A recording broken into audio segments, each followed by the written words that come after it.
রাষ্ট্রপতি নির্বাচনের দিনক্ষণ এখনো চূড়ান্ত হয়নি, তবে নির্বাচনের জন্য প্রস্তুত নির্বাচন কমিশন। ভারপ্রাপ্ত স্পিকারের সঙ্গে বৈঠক শেষে জানালেন সিইসি।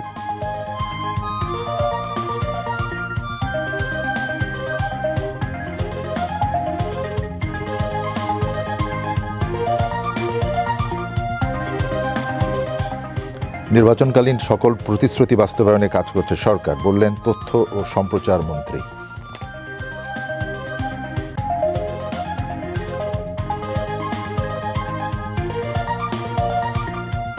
রাষ্ট্রপতি পদে না থাকলে তার আগে বা পরের কাজের জন্য তার বিরুদ্ধে আইনি ব্যবস্থা নেওয়া যাবে।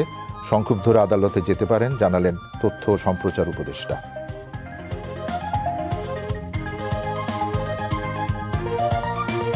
আন্তর্জাতিক অপরাধ ট্রাইব্যুনাল আইনের বৈধতা চ্যালেঞ্জ করে করা রিট খারিজ করে দিয়েছেন হাইকোর্ট।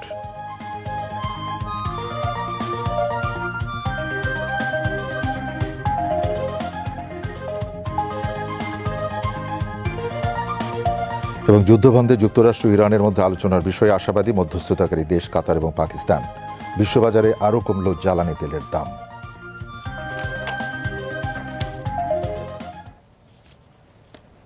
আসসালামু আলাইকুম। রাত ৮টার সংবাদে আমন্ত্রণ জানাচ্ছি নুরুল হাসনাত জিলান। সংবাদ শিরোনাম শুনলেন, এবারে বিস্তারিত সংবাদ। দেশীয় প্রযুক্তিতে তৈরি ভেন্টিলেটর ও হাই ফ্লো অক্সিজেন মেশিন তৈরিকারকদের প্রশংসা করেছেন প্রধানমন্ত্রী তারেক রহমান। এ দুটো মেশিন ব্যবহার উপযোগী এবং বাজারজাত করতে প্রয়োজনীয় সব ধরনের সহযোগিতার আশ্বাস দেন তিনি। আজ সচিবালয়ে মন্ত্রিপরিষদ বিভাগে প্রধানমন্ত্রীর কার্যালয়ে এক সভায় তিনি একথা বলেন। সভায় সংশ্লিষ্টরা দেশীয় প্রযুক্তিতে তৈরি দুটো চিকিৎসা যন্ত্রের কার্যকারিতা, সম্ভাবনা এবং ভবিষ্যৎ পরিকল্পনা তুলে ধরেন। এ সময় প্রধানমন্ত্রী বলেন, স্বাস্থ্যসেবায় আধুনিক প্রযুক্তির বিকাশে সরকার গবেষণা এবং উদ্ভাবনকে সর্বোচ্চ গুরুত্ব দিচ্ছে। প্রয়োজনীয় পরীক্ষা নিরীক্ষা, মান যাচাই এবং উৎপাদনের ক্ষেত্রে সরকার সহযোগিতা দেবে। সবাই জানানো হয়, আলাদা দুটো বিশেষজ্ঞ দল ভেন্টিলেটর এবং হাই ফ্লো অক্সিজেন মেশিন তৈরি করেছে। প্রয়োজনীয় অনুমোদন এবং ক্লিনিক্যাল পরীক্ষা নিরীক্ষা শেষে এগুলো দেশের সব হাসপাতালে ব্যবহারের পাশাপাশি আন্তর্জাতিক বাজারেও রপ্তানির সম্ভাবনা রয়েছে। দেশীয়ভাবে উৎপাদিত হওয়ায় যন্ত্র দুটো তুলনামূলক কম খরচে বাজারজাত করা সম্ভব হবে, যা স্বাস্থ্যসেবাকে আরও সাশ্রয়ী করতে ভূমিকা রাখবে। বিশেষজ্ঞরা জানান, ভেন্টিলেটর মেশিনটি গুরুতর শ্বাসতন্ত্রের সমস্যায় আক্রান্ত রোগীদের চিকিৎসায় ব্যবহৃত জীবন রক্ষাকারী চিকিৎসা সরঞ্জাম। এ কারণে এর নিরাপত্তা, কার্যকারিতা এবং আন্তর্জাতিক মান নিশ্চিত করতে আরও বিস্তৃত পরীক্ষা নিরীক্ষা করা হবে। অন্যদিকে হাই ফ্লো অক্সিজেন মেশিনটি শ্বাসতন্ত্রের সাধারণ সমস্যাজনিত রোগীদের জন্য ব্যবহার উপযোগী। এই যন্ত্রের অন্যতম বৈশিষ্ট্য হলো এটি বৈদ্যুতিক সংযোগ ছাড়াই ব্যবহার করা যায়। ফলে বিদ্যুৎ সুবিধাবঞ্চিত এলাকা কিংবা জরুরি পরিস্থিতিতে রোগী পরিবহনের সময় অ্যাম্বুলেন্সেও এটি কার্যকরভাবে ব্যবহার করা যাবে। সবাই সংশ্লিষ্টরা বলেন, দেশীয় প্রযুক্তিতে তৈরি দুটো চিকিৎসা যন্ত্র সফলভাবে উৎপাদন এবং ব্যবহার শুরু হলে বিদেশি প্রযুক্তির উপরে নির্ভরতা কমে আসবে। সভায় স্বাস্থ্য পরিবার কল্যাণ মন্ত্রী সর্দার সাখাওয়াত হোসেন, প্রতিমন্ত্রী ডক্টর এম এ মোহিত, প্রধানমন্ত্রীর স্বাস্থ্য বিষয়ক বিশেষ সহকারী doctor S M Ziauddin Haider, স্বাস্থ্যসেবা বিভাগের সচিব মোহাম্মদ কামরুজ্জামান চৌধুরী, বাংলাদেশ প্রকৌশল বিশ্ববিদ্যালয়ের প্রভিসি ডক্টর মোহাম্মদ শরীফুল ইসলাম, প্রধানমন্ত্রীর কার্যালয়ের চিকিৎসক সহযোগী অধ্যাপক ডাক্তার শাহ মোহাম্মদ আমানুল্লাহ, প্রধানমন্ত্রীর সহকারী একান্ত সচিব ডাক্তার মামুন শিবলি সহ সংশ্লিষ্টরা উপস্থিত ছিলেন। দায়িত্ব গ্রহণের পর প্রথমবারের মতো শিক্ষা মন্ত্রণালয় পরিদর্শন করেছেন প্রধানমন্ত্রী তারেক রহমান। আজ সচিবালয়ে শিক্ষা মন্ত্রণালয় পরিদর্শনকালে তিনি মন্ত্রণালয়ের সার্বিক কার্যক্রম পর্যালোচনা করেন এবং মন্ত্রণালয়ের ঊর্ধ্বতন কর্মকর্তা, বিভিন্ন দপ্তর এবং সংস্থার প্রধান এবং মাঠ পর্যায়ে দায়িত্ব পালনকারী অভিজ্ঞ শিক্ষা কর্মকর্তাদের সঙ্গে মত বিনিময় করেন।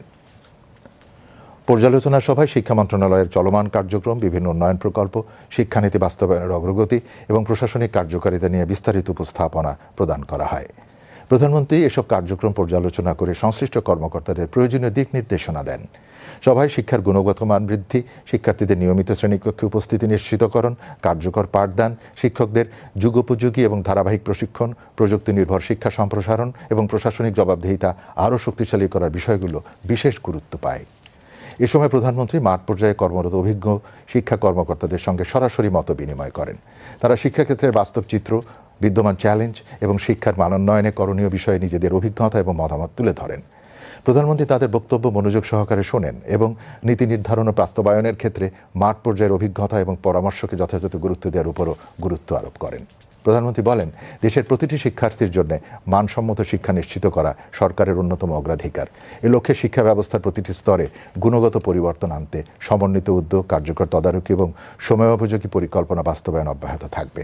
পরিদর্শন শেষে প্রধানমন্ত্রী শিক্ষা মন্ত্রণালয়ের কর্মকর্তা কর্মচারীদের নিষ্ঠা, পেশাদারিত্ব এবং জনসেবার মানসিকতা নিয়ে কাজ করার আহ্বান জানান এবং শিক্ষা ব্যবস্থার সার্বিক উন্নয়নে প্রয়োজনীয় নির্দেশনা প্রদান করেন।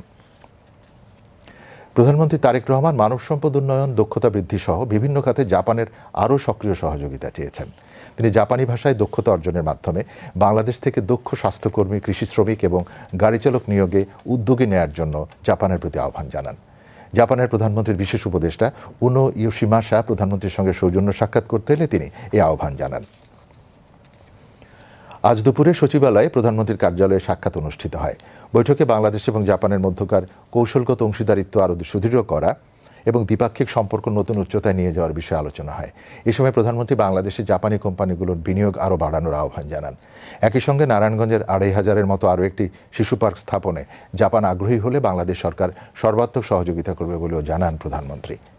পাশাপাশি দুই দেশের মধ্যে বাণিজ্য এবং অর্থনৈতিক সহযোগিতা সম্প্রসারণে যৌথভাবে কাজ করার উপরে গুরুত্ব আরোপ করেন প্রধানমন্ত্রী। এছাড়া বৈঠকে আগামী ১৬ ডিসেম্বর শাহজালাল আন্তর্জাতিক বিমানবন্দরের ৩য় টার্মিনালের উদ্বোধন এবং চলমান ম্যাস র্যাপিড ট্রানজিট MRT প্রকল্পের অগ্রগতি সহ বিভিন্ন অবকাঠামোগত সহযোগিতার বিষয়েও আলোচনা হয়। এ সময় অর্থ পরিকল্পনা মন্ত্রী আমির খসরু মাহমুদ চৌধুরী, পররাষ্ট্রমন্ত্রী ডক্টর খলিলুর রহমান, প্রধানমন্ত্রীর অর্থ পরিকল্পনা বিষয়ক উপদেষ্টা ডক্টর রাশেদ আল মাহমুদ তিতুমির, পররাষ্ট্র প্রতিমন্ত্রী শামা ওবায়দ ইসলাম এবং প্রধানমন্ত্রীর এশিয়া প্যাসিফিক অঞ্চলের বৈদেশিক কর্মসংস্থান বিষয়ক বিশেষ সহকারী ডক্টর মোহাম্মদ শাকিরুল ইসলাম খান উপস্থিত ছিলেন। জাপানের পক্ষে উপস্থিত ছিলেন দেশটির ভূমি, অবকাঠামো, পরিবহন এবং পর্যটন মন্ত্রণালয়ের আন্তর্জাতিক বিমান চলাচল বিষয়ক সহকারী ভাইস মিনিস্টার নাকায়ামা রিওকে, জাপানের সিভিল এভিয়েশন ব্যুরোর সংশ্লিষ্ট কর্মকর্তাগণ এবং বাংলাদেশে নিযুক্ত জাপানের রাষ্ট্রদূত সাইদা সিনিচি। দায়িত্ব গ্রহণের পর বঙ্গভবনে আজই প্রথম অফিস করেন ভারপ্রাপ্ত রাষ্ট্রপতি হাফিজউদ্দিন আহমেদ বীর বিক্রম। সকালে বঙ্গভবনে পৌঁছলে প্রেসিডেন্ট গার্ড রেজিমেন্টের একটি চৌকস দল তাকে গার্ড অব অনার প্রদান করে। জানানো হয় ফুলেল শুভেচ্ছা। ভারপ্রাপ্ত রাষ্ট্রপতি বঙ্গভবনের বিভিন্ন এলাকা পরিদর্শন করেন। বিস্তারিত রয়েছে ফারুক আহমেদের রিপোর্টে। দায়িত্ব গ্রহণের পর আজই প্রথম বঙ্গভবনে যান ভারপ্রাপ্ত রাষ্ট্রপতি হাফিজউদ্দিন আহমদ বীর বিক্রম। সকালে বঙ্গভবনে পৌঁছলে প্রেসিডেন্ট গার্ড রেজিমেন্টের একটি চৌকস দল তাকে গার্ড অব অনার প্রদান করে।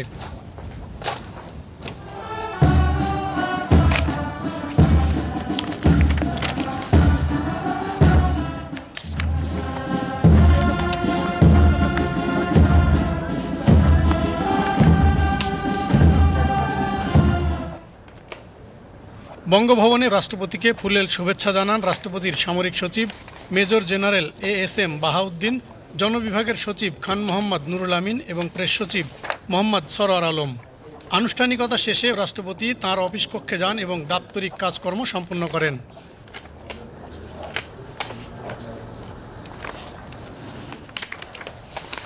এরপর ভারপ্রাপ্ত রাষ্ট্রপতি হাফিজউদ্দিন আহমদ বীর বিক্রম বঙ্গভবনের বিভিন্ন এলাকা পরিদর্শন করেন। বঙ্গভবনের বিভিন্ন বিভাগের কার্যক্রম সম্পর্কে ভারপ্রাপ্ত রাষ্ট্রপতিকে অবহিত করা হয়। তিনি পরিদর্শন বইয়ে স্বাক্ষর করেন।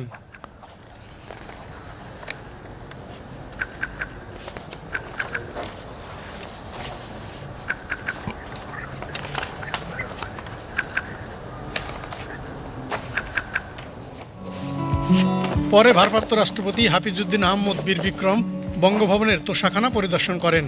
তিনি তোষাখানার বিভিন্ন গ্যালারি ঘুরে দেখেন। রাষ্ট্রপতির সচিবগণ এ সময় উপস্থিত ছিলেন।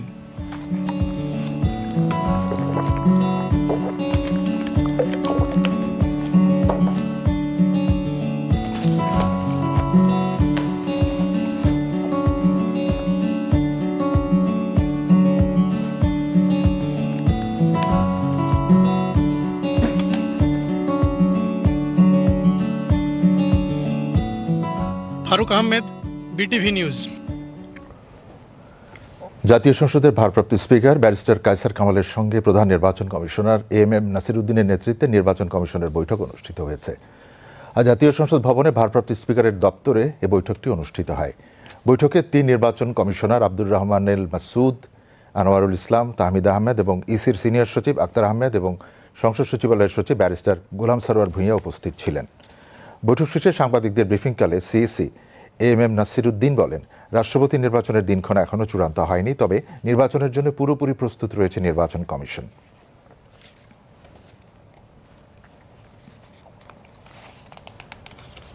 রাষ্ট্রপতি নির্বাচনকে সামনে রেখে আমরা আলোচনা করেছি, প্রাথমিক আলোচনা হয়েছে। দিনক্ষণ এখনো ঠিক হয় নাই, আপনারা এটা যথাসময়ে জানতে পারবেন। এখন আমাদের প্রাথমিক আলোচনা হয়েছে, প্রসিডিউরাল বিষয়গুলো নিয়ে বিস্তারিত আলোচনা হয়েছে। আমরা কোনো টেন্টেটিভ ডেট ঠিক করি নাই, এটা আপনারা যথাসময়ে জানতে পারবেন। তবে রাষ্ট্রপতি নির্বাচনকে ঘিরেই আমাদের সমস্ত আলোচনাটা হয়েছে। বিস্তারিত আমরা গেজেট আকারে প্রকাশ করব, আপনারা তখন জানতে পারবেন। এখনো কোনো চূড়ান্ত কোনো দিনক্ষণ আমরা ওইভাবে ঠিক করি নাই। আজ সচিবালয়ে স্বরাষ্ট্রমন্ত্রী সালাউদ্দিন আহমেদের সঙ্গে আন্তর্জাতিক অভিবাসন সংস্থার ঢাকায় নবনিযুক্ত chief of mission doctor Laura Tomm-Bonde সৌজন্য সাক্ষাৎ করেছেন। সাক্ষাৎকালে আন্তর্জাতিক অভিবাসন সংস্থা IOM এর সঙ্গে 2 দশকের দ্বিপাক্ষিক অংশীদারিত্ব জোরদার, জাতীয় মানব পাচার বিরোধী প্রচেষ্টা শক্তিশালীকরণ, সাইবার প্রযুক্তি নির্ভর মানব পাচার রোধ এবং সীমান্ত ব্যবস্থাপনা নিয়ে তারা আলোচনা করেন। স্বরাষ্ট্রমন্ত্রী নবনিযুক্ত চিফ অব মিশনকে বাংলাদেশে স্বাগত জানিয়ে বলেন, সীমান্ত ব্যবস্থাপনার আধুনিকীকরণ এবং প্রযুক্তিগত সক্ষমতা বিকাশের পাশাপাশি নিরাপদ অভিবাসন নিশ্চিতকরণে স্বরাষ্ট্র মন্ত্রণালয়ের পক্ষ থেকে সার্বিক দিক নির্দেশনা এবং পূর্ণ সহযোগিতার আশ্বাস দেওয়া হয়। সাক্ষাৎকালে স্বরাষ্ট্র মন্ত্রণালয় এবং IOM এর যৌথ উদ্যোগে প্রণীত সমন্বিত সীমান্ত ব্যবস্থাপনা, ইন্টিগ্রেটেড বর্ডার ম্যানেজমেন্ট IBM কৌশলের জাতীয় বৈধকরণ কাজ প্রায় চূড়ান্ত পর্যায়ে পৌঁছানোয় সন্তোষ প্রকাশ করে নবনিযুক্ত চিফ অব মিশন একই সঙ্গে বাংলাদেশের পুলিশ বাহিনীর বিশেষ শাখা স্পেশাল ব্রাঞ্চ সহ অন্যান্য আইন প্রয়োগকারী সংস্থাকে প্রযুক্তিগত সহায়তা প্রদানের অঙ্গীকার পুনর্ব্যক্ত করেন। তথ্য ও সম্প্রচার মন্ত্রী জহিরুদ্দিন স্বপন বলেছেন, নির্বাচনকালীন দেশবাসীর কাছে দেয়া সকল প্রতিশ্রুতির বাস্তবায়নে কাজ করছে সরকার। সকালে বরিশালের গৌরনদীতে কুতুবপুর স্বনির্ভর খালের পাড়ে বৃক্ষরোপণ কর্মসূচিতে যোগ দিয়ে দেশ গঠনমূলক কর্মসূচিতে অংশ নিতে দলীয় নেতাকর্মীদের আহ্বান জানান তথ্যমন্ত্রী। জনগণ ভোট দিয়ে বিএনপিকে দেশ পরিচালনার দায়িত্ব দিয়েছে উল্লেখ করে তিনি বলেন, জনগণকে ছোট মনে করার ঔদ্ধত্য যেসব রাজনীতিবিদ দেখান তারা দলের শত্রু। অপকর্ম করে দলের পরিচয়ে কেউ যেন রক্ষা না পায় সেদিকেও লক্ষ্য রাখতে নেতাকর্মীদের নির্দেশ দেন তথ্যমন্ত্রী।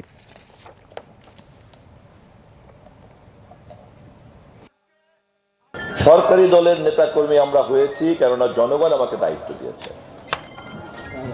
আমাদের প্রত্যেকটা সময় মনে রাখতে হবে, জনগণের দেওয়া এই দায়িত্বের কারণে আমরা হলাম জনগণের সেবক। জনগণের উপরে যারা ক্ষমতা প্রদর্শন করবে তারা আমাদের সরকারের শত্রু, দলের শত্রু।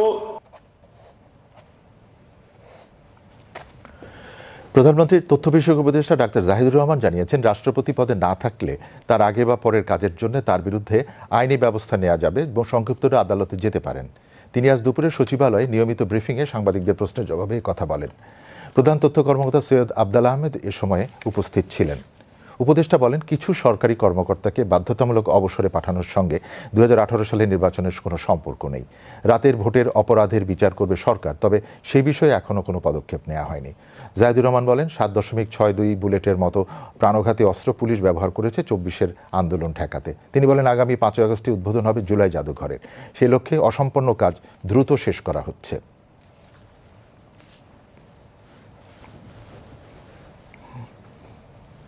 তার পদে থাকাকালীন সময় কোনো লিগ্যাল ইস্যু ফেস করবেন না রাষ্ট্রপতি।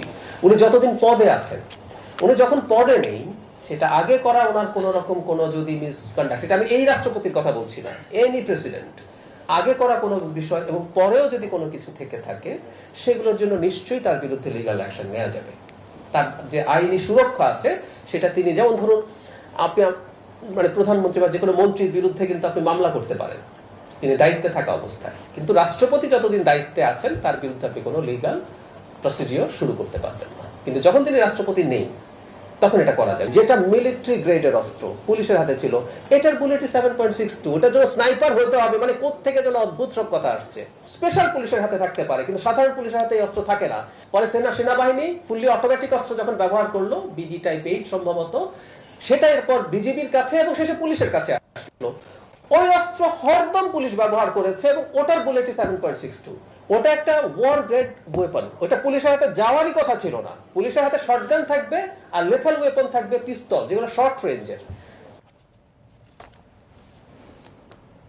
বাংলাদেশে বেকারত্বের হার প্রায় 40% এবং নারীদের ক্ষেত্রে তা 60% উল্লেখ করে অর্থ পরিকল্পনা উপদেষ্টা রাশেদ আল মাহমুদ তিতুমির বলেছেন, এই পরিস্থিতি থেকে উত্তরণে শিক্ষা কারিকুলামে বড় ধরনের পরিবর্তন আনা হবে এবং দক্ষতার সঙ্গে সামঞ্জস্যপূর্ণ কর্মসংস্থান সৃষ্টি করা হবে। সকালে রাজধানীর আগারগাঁয়ে বিশ্ব যুব দক্ষতা দিবস উপলক্ষে জাতীয় দক্ষতা উন্নয়ন কর্তৃপক্ষ এনএসডিএ আয়োজিত আলোচনা সভায় প্রধান অতিথির বক্তব্যে তিনি এসব কথা বলেন। বিনিয়োগ বোর্ডের নির্বাহী চেয়ারম্যান নাজনীন মাহমুদ চৌধুরীর সভাপতিত্বে অনুষ্ঠানে অন্যান্যের মধ্যে প্রবাসী কল্যাণ এবং বৈদেশিক কর্মসংস্থান প্রতিমন্ত্রী মোহাম্মদ নুরুল হক নূর, প্রধানমন্ত্রীর মুখ্য সচিব এবিএম আব্দুস সাত্তার বক্তব্য রাখেন। উপদেষ্টা বলেন, শুধু দক্ষ জনশক্তি তৈরি করলে হবে না, সেই দক্ষতার উপযোগী কর্মসংস্থানেরও সুযোগ নিশ্চিত করতে হবে। এর আগে একটি র্যালি বের করা হয়।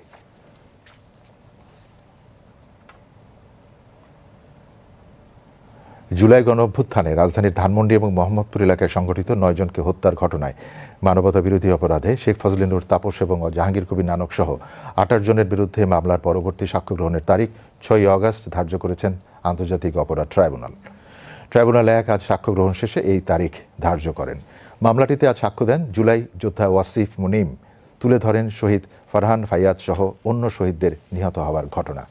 এর আগে একই ট্রাইব্যুনাল জুলাই গণঅভ্যুত্থান চলাকালীন নারায়ণগঞ্জে সংঘটিত মানবতা বিরোধী অপরাধে সাবেক সংসদ সদস্য শামীম ওসমান এবং তার ছেলে অয়ন ওসমান সহ ১২ জনের বিরুদ্ধে মামলার পরবর্তী দিন সাক্ষ্য গ্রহণ ১২ই আগস্ট নির্ধারণ করেন।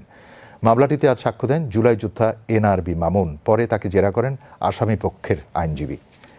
এদিকে পতিত আওয়ামী লীগ সরকারের শাসনামলে বরিশালে ক্রস ফায়ারে ছাত্রদল নেতা সহ ২ জনকে হত্যা মামলায় সাবেক এমপি আবুল হাসানাত আবদুল্লাহ সহ ৪ আসামির বিরুদ্ধে পরবর্তী সাক্ষ্য গ্রহণের তারিখ ৩রা আগস্ট নির্ধারণ করেছেন ট্রাইব্যুনাল ২। আজ মামলাটিতে সাক্ষ্য দেন পুলিশ পরিদর্শক মনোরঞ্জন মিস্ত্রি। আন্তর্জাতিক অপরাধ ট্রাইব্যুনাল আইনের বৈধতা চ্যালেঞ্জ করে করা রিট খারিজ করে দিয়েছেন হাইকোর্ট। মঙ্গলবার বিচারপতি খিজির আহমেদ চৌধুরী এবং বিচারপতি মোহাম্মদ জিয়াউল হকের হাইকোর্টের বেঞ্চ এই রিট আবেদনের শুনানি নিয়ে খারিজ করে দেন। গত ২৪শে জুন সুপ্রিম কোর্টের আইনজীবী অ্যাডভোকেট মহসিন রশিদ এই রিট দায়ের করেছিলেন। রিট আইনটির সাংবিধানিক বৈধতা নিয়ে প্রশ্ন তুলে রুল জারির আবেদন করা হয়। একই সঙ্গে ১৯৭৩ সালের আন্তর্জাতিক অপরাধ ট্রাইব্যুনাল আইন বাতিলও চেয়েছিলেন রিটকারী।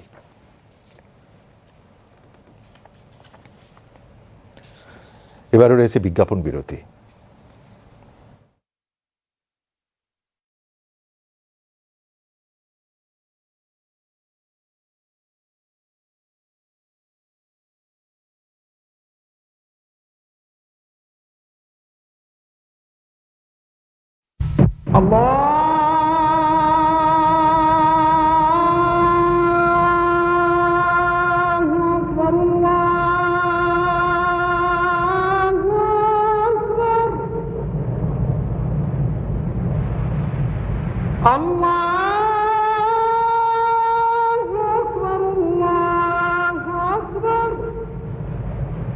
أشهد أن لا إله إلا الله أشهد أن لا إله إلا الله أشهد أن محمدا رسول الله أشهد أن محمدا رسول الله حي على الصلاة حي على الصلاة حي على الفلاح حي على الفلاح الله أكبر الله أكبر لا إله إلا الله. اللهم رب هذه الدعوة التامة والصلاة القائمة آت محمدا الوسيلة والفضيلة والدرجة الرفيعة وابعثه مقاما محمودا الذي وعدته وارزقنا شفاعته يوم القيامة إنك لا تخلف الميعاد. হে আল্লাহ, এই পরিপূর্ণ আহ্বান ও শাশ্বত নামাজের তুমি প্রভু। হযরত মুহাম্মদ সাল্লাল্লাহু আলাইহি ওয়াসাল্লামকে দান করো বেহেশতের সর্বোচ্চ সম্মানিত স্থান এবং সুমহান মর্যাদা, আর তাকে অধিষ্ঠিত করো শ্রেষ্ঠতম প্রশংসিত স্থানে, যার প্রতিশ্রুতি তুমি তাকে দিয়েছ। কিয়ামত দিবসে তার সুপারিশ আমাদেরকে নসিব করো। নিশ্চয়ই তুমি প্রতিশ্রুতির ব্যতিক্রম করো না।